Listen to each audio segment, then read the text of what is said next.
Next on AM 1480 WLEA, the Newsmaker Show. Here's Brian O'Neill. Glad to have with us on our live Newsmaker line this morning, Assemblyman Phil Palmesano, who was on with Liz Benjamin last night on the Spectrum Capital Tonight show. Assemblyman Palmesano, thanks for joining us. Hey, Brian, it's good to be with you again.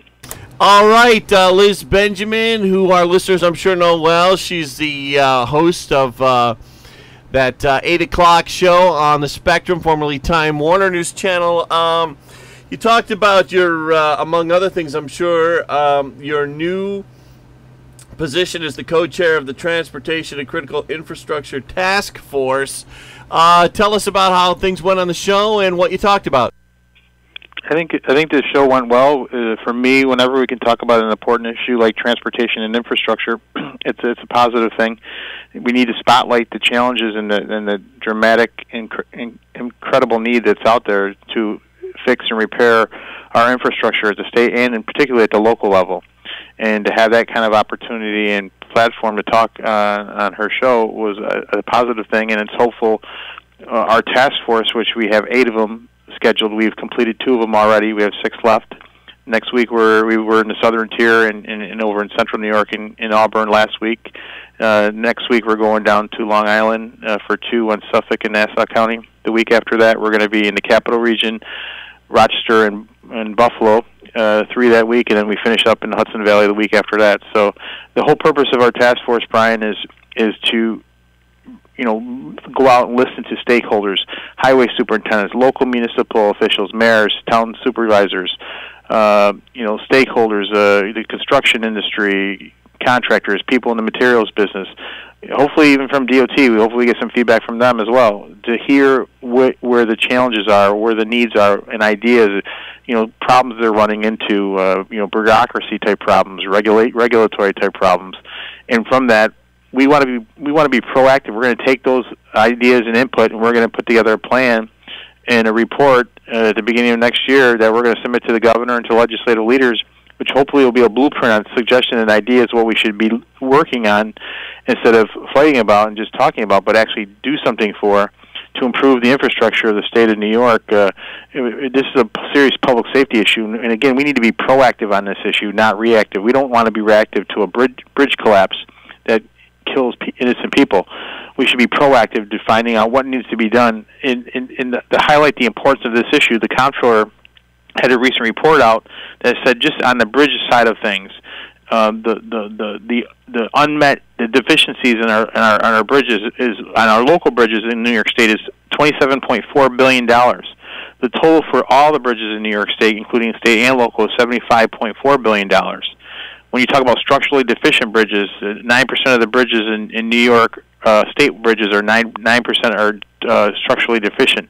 Our local bridges are 12.8%, which focuses that there needs to be a need on our local infrastructure, and that's one thing we've talked about for a long time. Our conference is certainly Senator O'Mara and myself. We've helped try to lead that charge on the CHIPS program, which drives money right to local communities, that helps protect the local property taxpayer to fix local infrastructure. That's something that we heard a lot about, that individuals and towns need help in that area. And given some of the flooding that we've seen some in the region there, it's even more of a priority.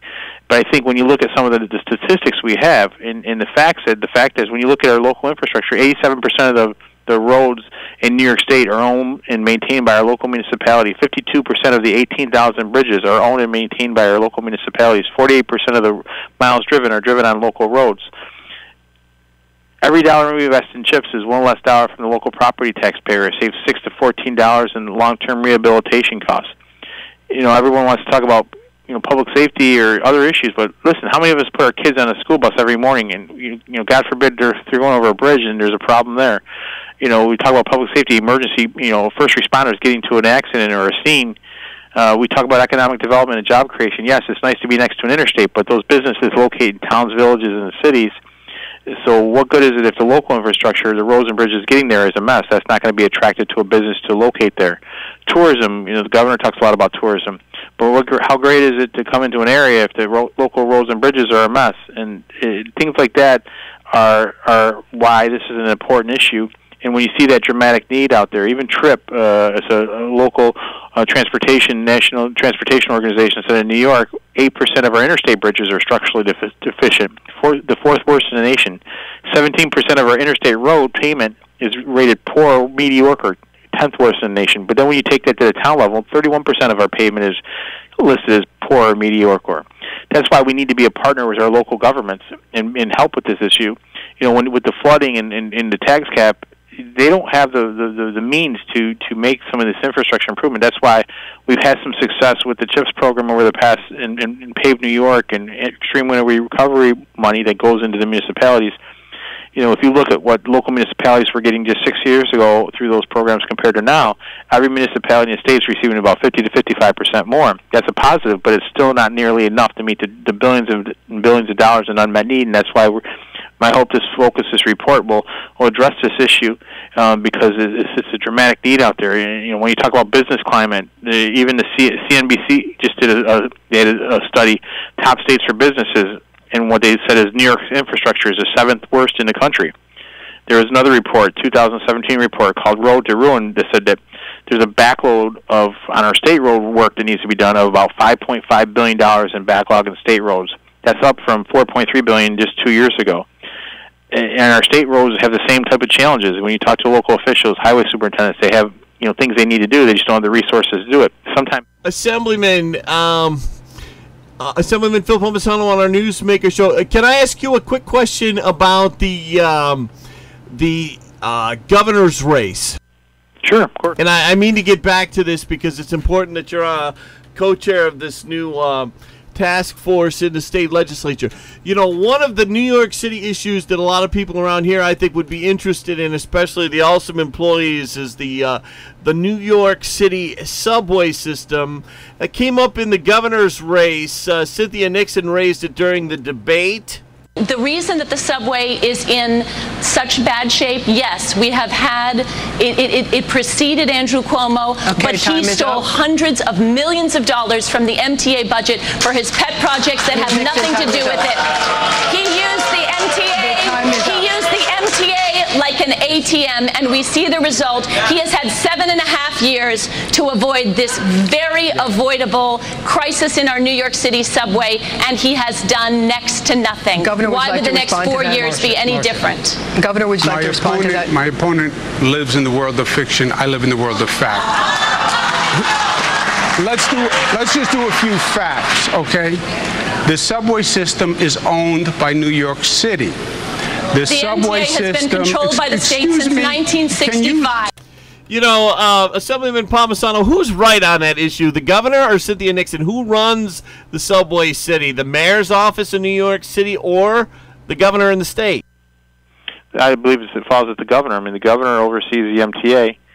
The governor has those resources, and he was the one. He shows up for the ribbon cuttings for a new subway, but then he passes the buck to the city whenever there's a problem. I think that's unfortunate. Obviously, he has the authority to put resources and to make changes and make decisions that can help address some of these challenges. But certainly, it doesn't mean the city doesn't have any responsibility for this as well. They should be working together instead of pointing fingers and blame. It seems like the governor and the mayor are always bickering with each other, pointing fingers at each other, saying you're at fault, no, you're at fault. We don't need that type. That's not leadership. That's not leadership. That's passing the buck. Assemblyman Palmesano, considering that Cynthia Nixon pretty much, according to everybody in the media who covered it, Cynthia Nixon wiped the floor with Governor Cuomo in the debate. How come she didn't do so well in the primary? Well, primaries are about organization and getting your voters out to vote. And I think, certainly the governor, has went around the state handing out billions of dollars like it's his money. And although he forgets it's the taxpayer money, and certainly that's resonating in some areas, and particularly in some of the upstate areas. And certainly, the governor has spent millions of dollars, over $20 million on that primary race, and to help get his message out and to say what he wanted to say. That makes it harder in an election cycle to try to go against it. It's always hard going after beating an incumbent, especially one with millions, tens of millions of dollars in resources at their disposal. Talking with Assemblyman Phil Palmesano live on Newsmaker Show. I cut into your answer there about about your co-chairmanship on that new Assembly task force. Again, I want to get back to that. But first, on the governor's race, Mark Molinaro, as of yesterday, was saying that the governor is refusing to debate him. The governor did, obviously, as we just heard, do a debate there with Cynthia Nixon. Your thoughts on why the governor wouldn't respond to Mark Molinaro? Because he doesn't want to stand on a stage with just Mark Molinaro. He knows, head to head on a stage in front of a TV audience in front of the public that he can't stand up and answer the questions. I mean, he'd rather have 8 people up on the stage with him instead of one-on-one. At the end, I know there's third-party candidates out there, but the fact of the matter is, on November 7th, on Wednesday when we wake up, either 1 or 2 people are going to be the governor of state. It's either going to be Andrew Cuomo or Mark Molinaro. Mark Molinaro has plans about dealing with the corruption and malfeasance of Albany. Andrew Cuomo has been a part of that. His administration has been a part of that. You've seen with the convictions of his top aides. He can't respond to that. He can't answer to that on the stage with Mark Molinaro. Mark Molinaro comes from local government, knows the burden that's on the local property taxpayers. Mark Molinaro has a plan that will actually reduce property taxpayers. Governor Cuomo can't stand on the stage next to him and address those issues. Governor Cuomo can't stand on the stage next to Mark Molinaro and defend the 24,000+ pardons he's done for sexual offenders and murderers and rapists. He can't stand on the stage and talk about how he's the government. The statement that the governor made, he said, "I am the government." No, you're not the government. The people are the government. Mark Molinaro understands that the government serves the people and not the special interests that help put money into your campaigns. That's why Governor Cuomo doesn't want to stand on the stage, and he won't, because he's afraid to stand on the stage one-on-one with Mark Molinaro. Assemblyman Palmesano, we're going to take a quick break. We'll get back. We'll talk about more on the governor's race. Stay with us. Are you sure you're paying a fair price for your propane? Check your last propane bill. If you're paying more than $3 a gallon for residential or commercial heating, you're paying too much. With Countryside Propane, you'll get fair and consistent pricing with friendly, reliable customer service, and you'll never pay hidden fees or extra costs for a standard delivery. Switch to Countryside Propane today. Lock in a low price and start saving hundreds right away. Visit countryside-propane.com and get started. Checking in with meteorologist Rob Carolyn. Hey, Rob, how's it looking for today? Well, Brian, it's looking like we're going to be dealing with some showers and thunderstorms today as a cold front moves through, and then we're done with the showers through tomorrow night.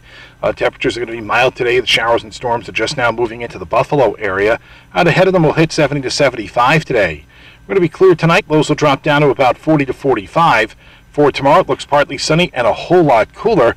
Temperatures tomorrow only 60 to 65. Tomorrow night, a good deal of cloudiness. Lows will be 50 to 55. Saturday, cloudy and breezy. Chance of showers warmer, 75 to 80. And then we'll start to get into some sunshine Sunday. Sunrise this morning, Brian, was at 7:12 a.m. It'll set tonight at 6:47. And we're back with Assemblyman Phil Palmesano. Assemblyman Palmesano, Mark Molinaro, Jonathan Trichter, and Keith Wolford were in the region recently. Molinaro is running for governor. Jonathan Trichter is running for state controller. Keith Wolford running for state attorney general. Your thoughts on their visits? Well, I think it was great that they're actually paying attention to the area. I mean, Mark Molinaro has been through our region numerous times over the past several years. I remember he spoke at the Lincoln Day dinner just a couple of years ago. He's been into the southern tier and the Finger Lakes region several times already, and Jonathan Trichter was through the region, spent a couple of days here, and same with Keith Wolford. He came through, and I know they all were interviewed on your show. Listen, I don't see the state, the Democratic candidate for Attorney General coming to the southern tier in upstate New York. So, I mean, obviously, I think we have a shot. We think we got a great ticket. It's just a matter of our people getting out to vote. And if you're happy with the status quo, then you have your candidates. But I think if you think we desperately need change in New York State and in real reform, I think our ticket is a ticket to look at. Assemblyman Palmesano, back to your co-chair appointment there in the state assembly, transportation and critical infrastructure. What do you got planned for that? Will you be doing some more studies? Will you be talking to the highway departments? What's in the works? Well, we have 6 more forms to complete our 8 forms. I know at those forms we've had numerous stakeholders that have shown up already. You know, the highway superintendents, town and county highway superintendents, municipal leaders, mayor, supervisor. We're going to continue to listen and hear their input on their suggestions. They've already pointed out certain things where they've, you know, with some bureaucratic things that they have been a hindrance and a challenge and costly to them.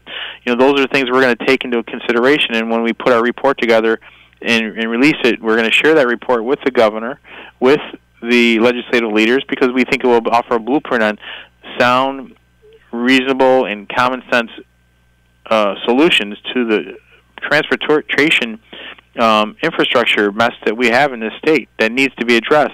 And it requires a commitment. It requires a financial commitment and investment. But I think when you talk about infrastructure, I think that's something that local taxpayers and taxpayers understand. They want. And I think, especially when you talk about our local infrastructure, I think it's important that some of those tax dollars come back to those local communities to help fix that local infrastructure.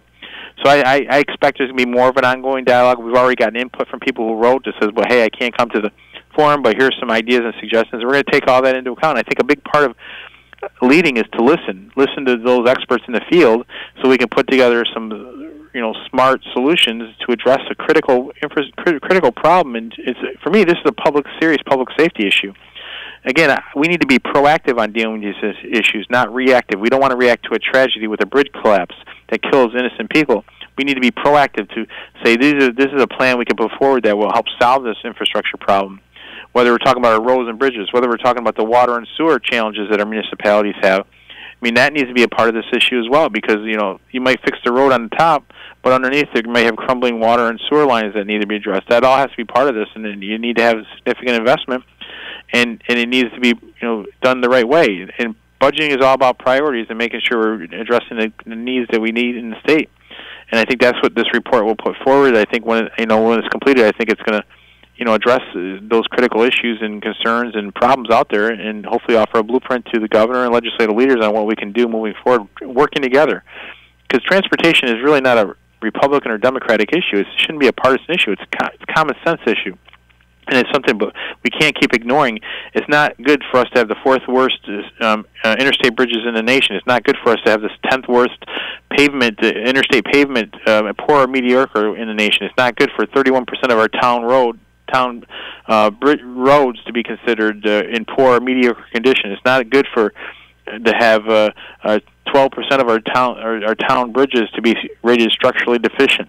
Those aren't good things. We have, like I said, $27.4 billion in local bridge work that needs to be dealt with because of the structural deficiencies of the bridges in our state, according to the Comptroller's own report. $75 billion for all our bridges. There's a tremendous need out there, and we need to make that commitment. One of the things we can certainly do, listen for the listeners out there. We collect about $4.7 billion annually in total driver fees. When you think of sales tax on gasoline, petroleum business tax, other fees, vehicle registration fees. Out of that 4.7, only about $2 billion of that is dedicated towards infrastructure. You look at our dedicated bridge and trust highway fund, which is supposed to be there to fix infrastructure. Only about 21% of that money that comes in goes to capital.